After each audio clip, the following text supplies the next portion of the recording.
So, up next will be Ben Sparengo. So Ben is a recent Penn State mechanical engineering grad, currently doing business at Thrive Commerce. So primary interests in blockchain include NFTs, or non-fungible tokens, which we'll be discussing tonight, along with valuation models and scaling solutions. So we're going to take a minute to see if we can resolve the tech issues here, and then we'll dive into that.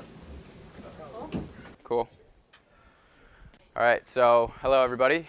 As Ben said, I'm Ben Sparengo, recently graduated from Penn State Mechanical Engineering, and work down here in the city at a startup called Thrive Commerce. It has nothing to do with blockchain. I do this in my free time, and I'm going to talk to you guys about non-fungible tokens.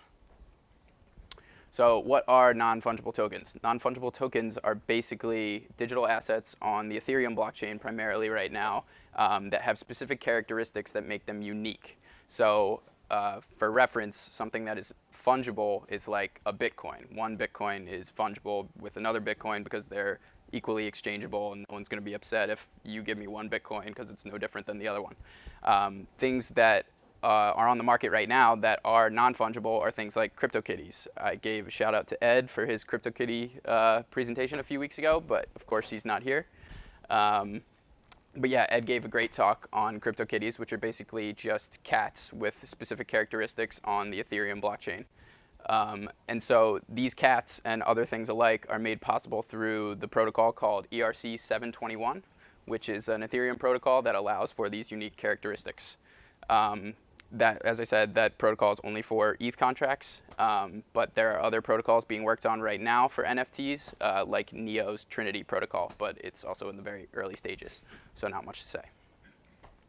So who really cares about cats on a blockchain? Digitally scarce and unique assets that are immutable on the blockchain is something that we've never seen before, or digitally scarce assets at all. So that is why this stuff gets interesting. So the first thing that a lot of people have been talking about, especially around CryptoKitties, is people are going to buy these things just because they're scarce, and they're going to appreciate in value because there's a limited supply, and that's why people are going to want to buy them. So the first thing people think about is people collect stuff. So that makes sense on the surface. But when you really dig into it, I wrote an article about NFTs recently that I can share with any of you, but when you really dig into the psychology of why people collect things, it's because they have some sort of emotional attachment to that thing that they're collecting. So for example, I collect ticket stubs from concerts or shows that I've gone to, and I keep all of them in my room because they tie me back to a specific emotion or time and place, a feeling. The CryptoKitties don't necessarily do that. So right now, the current NFT market is super speculative. People are just buying NFTs because they think that they're going to appreciate in value, and they'll be able to sell them at a future value that's greater than what they bought it. So personally, I believe we need to develop some sort of usability function for NFTs to increase that emotional response from people and hopefully have the asset class grow. So the immediate thing that came to my mind when I learned about NFTs was their application in gaming. Think about the same market for CryptoKitties as there would be for, say, Call of Duty characters. So there's a market where you can go and buy a Call of Duty character, and then at some point in the future, then again, this is all hypothetical because the development is still well far away from this, but hypothetically, you can port that character into the game. So you run around playing with that character, and it's digitally yours on the blockchain. So that brings in the emotional tie. So someone sees someone with a cool character, then they may have that character may be sought after on the market and may appreciate in value for X number of reasons. Other thing I thought about was, if you remember, how many people remember Tamagotchis? So basically, Tamagotchis are that tiny thing up there. It was a very primitive digital game where you fed and took care of that little animal, and you had to upkeep it, otherwise it would die. So think about like a 21st century Tamagotchi game where you're responsible for caring for, feeding, clothing, playing with your NFT.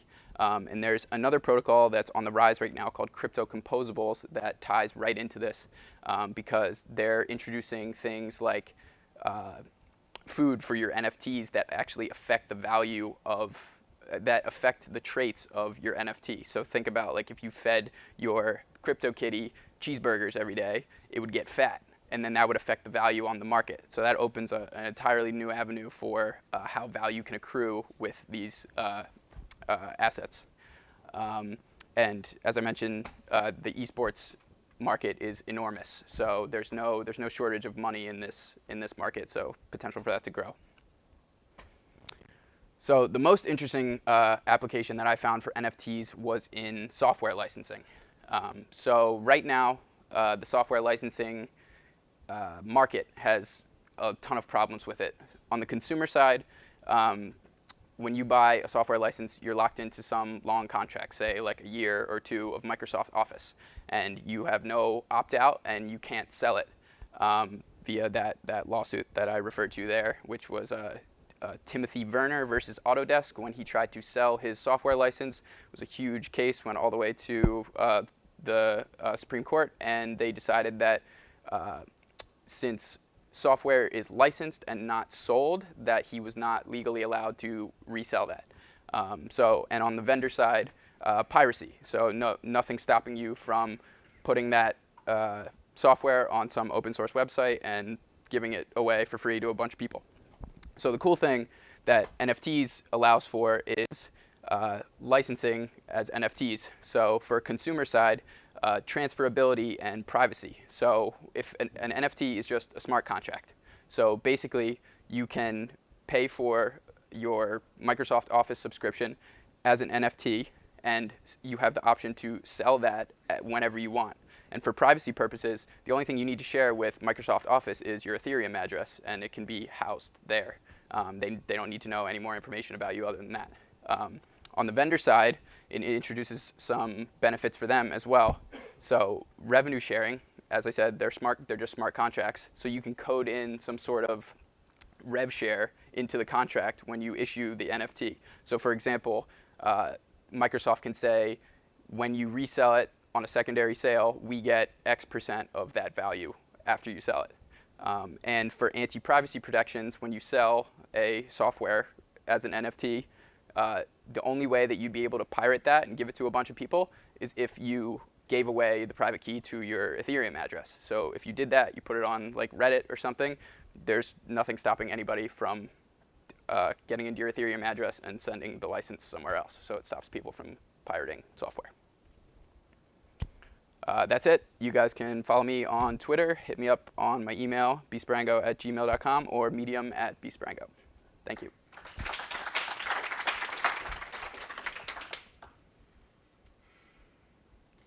Go ahead.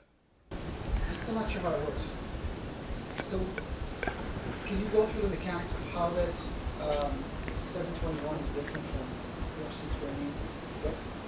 Where's the main difference between the two? So again, like her, I'm very non-technical, but the ERC 721 allows you to code characteristics into the Ethereum blockchain, as opposed to ERC20, which is just a transfer of value. I don't know if there's like a proper way for me to explain this. Like an ERC20 token is just no different than any other ERC20 token. The ERC 721 tokens have specific characteristics that are on the blockchain. So for one CryptoKitty could be blue, and the next CryptoKitty could have green. So that's in the protocol. I don't know the specifics, but. Do the tokens have to be unique? Like, could you make another blue one that's exactly the same blue as the other blue one? I actually don't know. I assume not, because otherwise people wouldn't really be excited about this. Yeah, exactly. But yeah, I don't think so, but I obviously don't know for sure. Yeah. Is it possible somebody create a same CryptoKitty accidentally, even though they don't have your private key, and then they devalue your kitty? So I think that kind of goes along with what he said. By definition, no. Right. Yeah. Like that would make those two CryptoKitties fungible, and by definition they're not, and they can't be. It could also completely violate the basic of asymmetric keys. Yeah. Exactly. There's also like your contract that's generating the kitty, right? So the CryptoKitty contract that's sitting there, that when you request a cat, like it's assigned to your wallet address. So we can take the source code and redeploy it as in another contract, and we can have another company kind of issue crypto keys. That's a separate, completely separate world. But yeah. For most of these use cases, and these are maybe just the use cases you pick, but they're already well defined, mature design patterns to address all of these needs, right? You know, so I'm figuring out, you know, what is his offer that we don't already do with licensing, that we already don't, you know, because you still have to look these up. They're not self-contained. You still have to validate them, right? So the whole type of things of validating keys, transferring things, you know, you can already do that.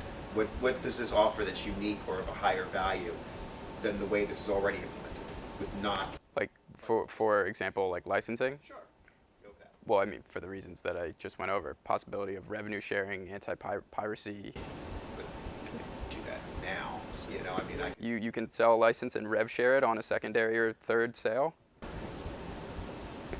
but if they're allowing it to do for the non-fungible tokens, you can do it with the current keys. I mean, you go to eBay, you can buy keys for anything. You know, so there is a secondary market. Right, there's a secondary market for it, but the manufacturer is not making any money on that. Okay. That was one of my benefits. I just want to understand you're protecting. It was a point you made. Is it protecting items of value or not having value? Like, could this be for supply chain management on something of value, or in exchange for a good or service? But you talk about protecting keys, like a license key. I get that. That has a value associated with the fact that it can unlock software to run. Right. But could this be associated with something else, like a bottle of wine or a cigar or a jam or something?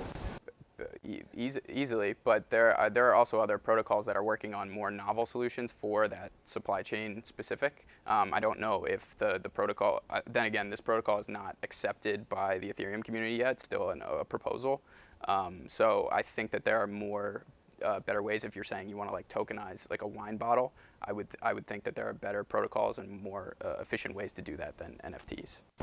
But this could be for like digital content, because you could have some kind Yeah, absolutely. of digital content.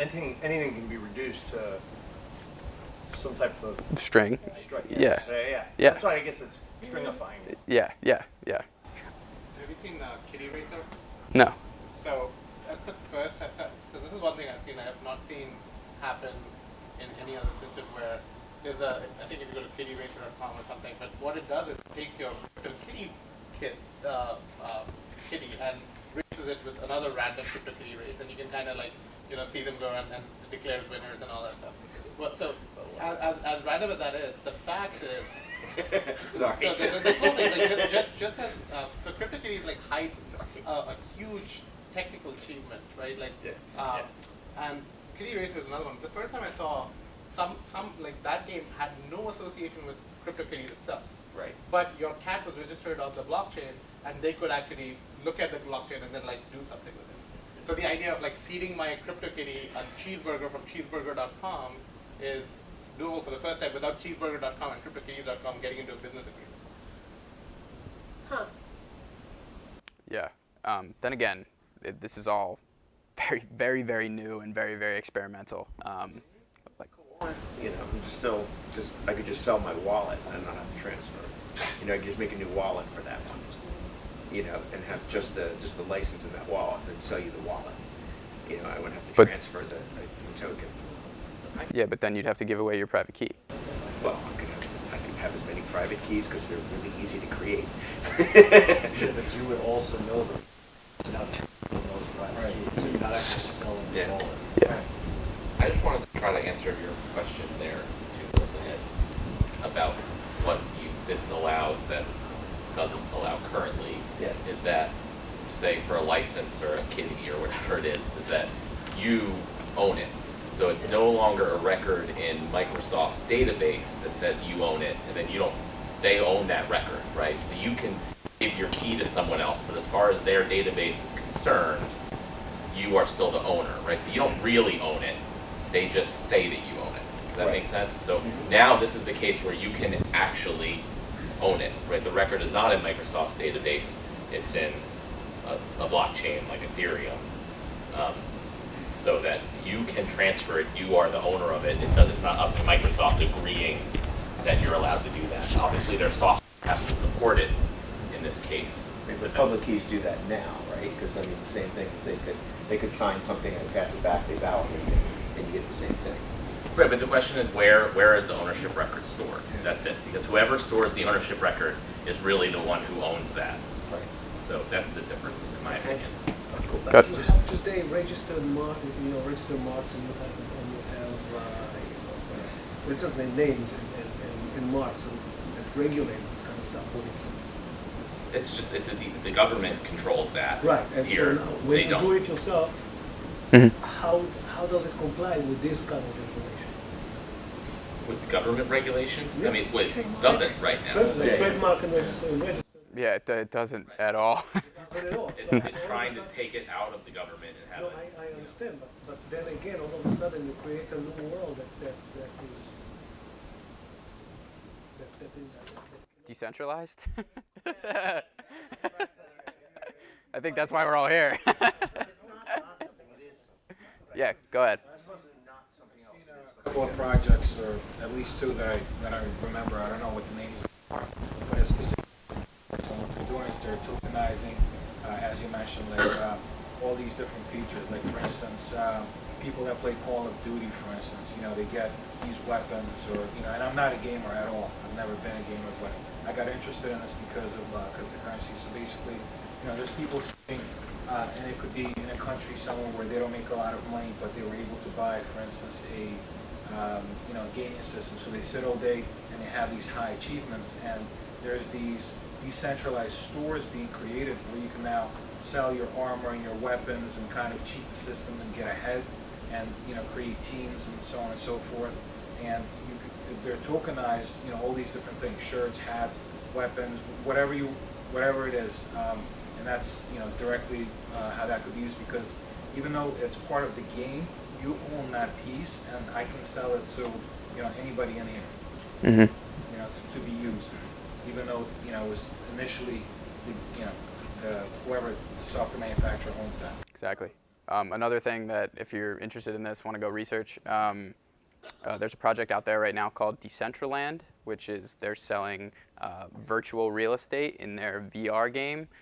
Again, this sounds super far-fetched and it's all experimental at this point, but definitely a good research topic to go check out. Well, when someone turns on the Oasis, that'll be. Yeah, exactly. Let's All give Ben a hand. Thank you. I hate to cut the discussion short. I love discussions like this, and it might be a good one to continue at the bar later on. But I do want to make sure all those speakers get time.